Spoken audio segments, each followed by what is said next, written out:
Hello tout le monde, j'espère que vous allez bien. Aujourd'hui je vais vous faire mon petit bilan du mois d'avril. Donc je vais vous présenter les 4 livres que j'ai lus au mois d'avril. C'est presque tous, sauf le dernier, des romances nues adultes il me semble. Donc on va commencer. Le premier livre que je vous présente, c'est celui que je suis en train de lire. Je vous le présente tout simplement parce qu'il me reste que même pas 50 pages à lire.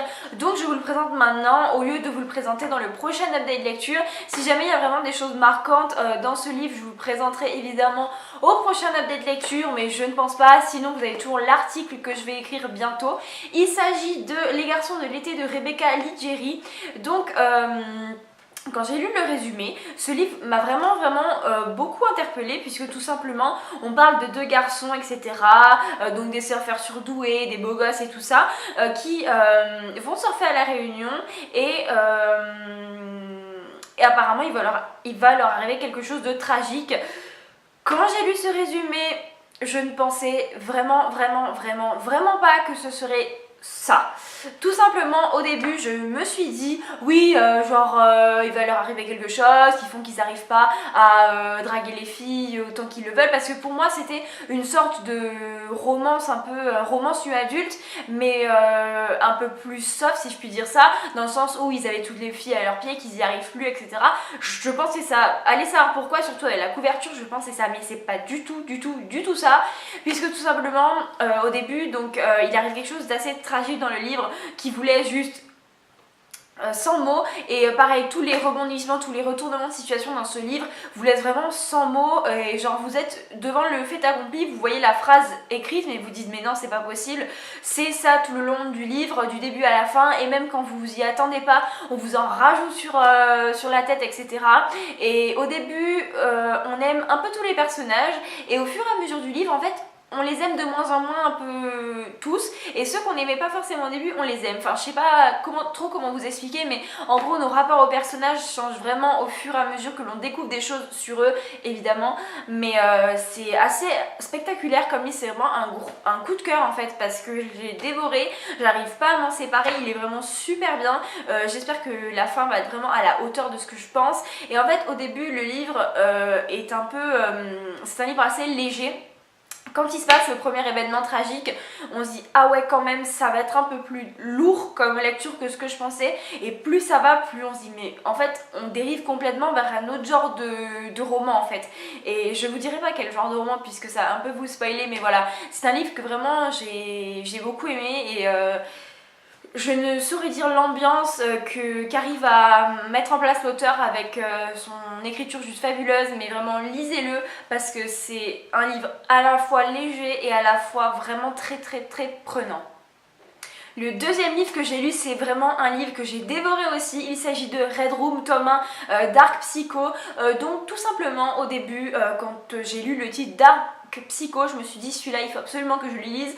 Quand vous lisez le résumé ça vous appelle encore plus, puisque tout simplement c'est l'histoire d'une fille qui va rencontrer un garçon, enfin elle va se faire en quelque sorte kidnapper par quelqu'un, et genre ce garçon va la violer, et il a un masque donc elle sait pas du tout qui c'est, et en fait au lieu d'éprouver du dégoût et de la répulsion vis-à-vis de cet homme, elle va éprouver du désir. Donc déjà que demander de plus en fait, et donc ça m'a vraiment beaucoup plu. Donc l'ambiance est vraiment assez pesante, c'est vraiment une ambiance assez dure, assez froide en fait, que j'ai rarement vu dans des romans nu adultes. Il y avait des ambiances assez pesantes de temps en temps, mais jamais aussi dure et aussi froide que celle-ci. C'est vraiment quelque chose de dark, c'est dark en fait, c'est vraiment une ambiance malsaine, avec des red rooms etc.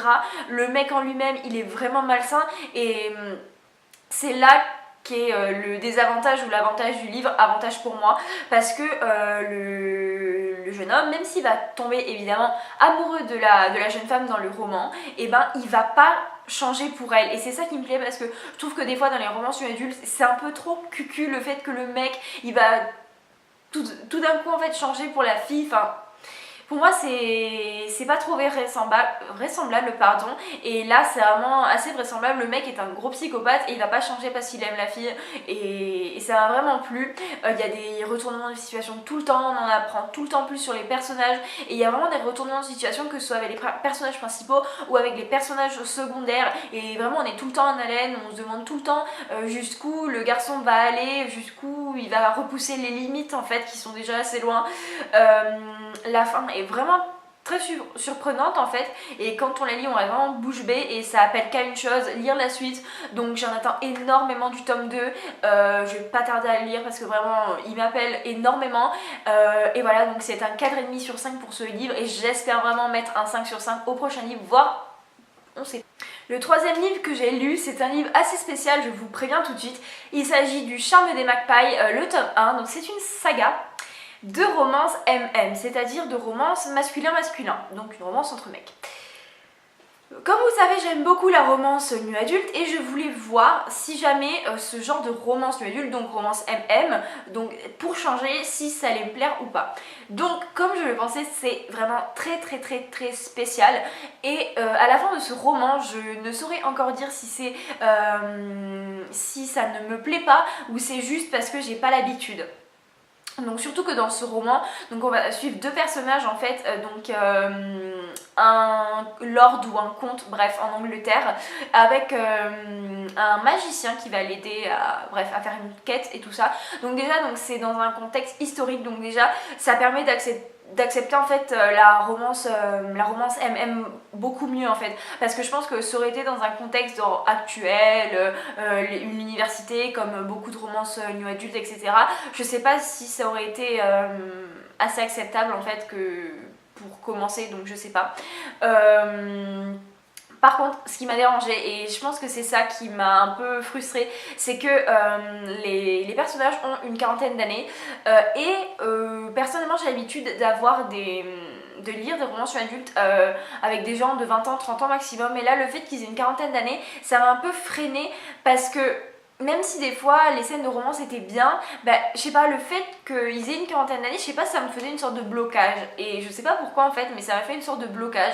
Donc peut-être à réessayer avec des personnages un petit peu plus jeunes, et peut-être dans un autre contexte.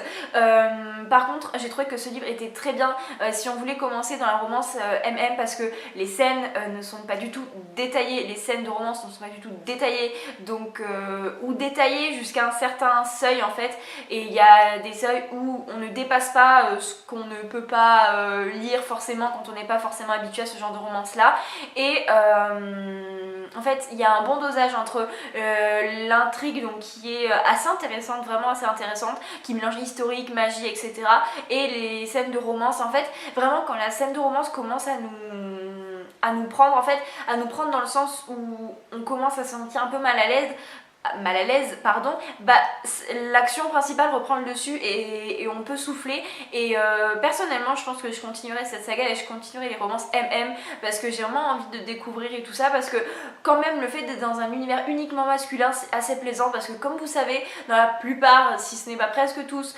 les livres romances adultes, j'aime pas du tout la présence féminine, ça m'agace, et là pour le coup il n'y en avait pas, et c'était très bien comme ça.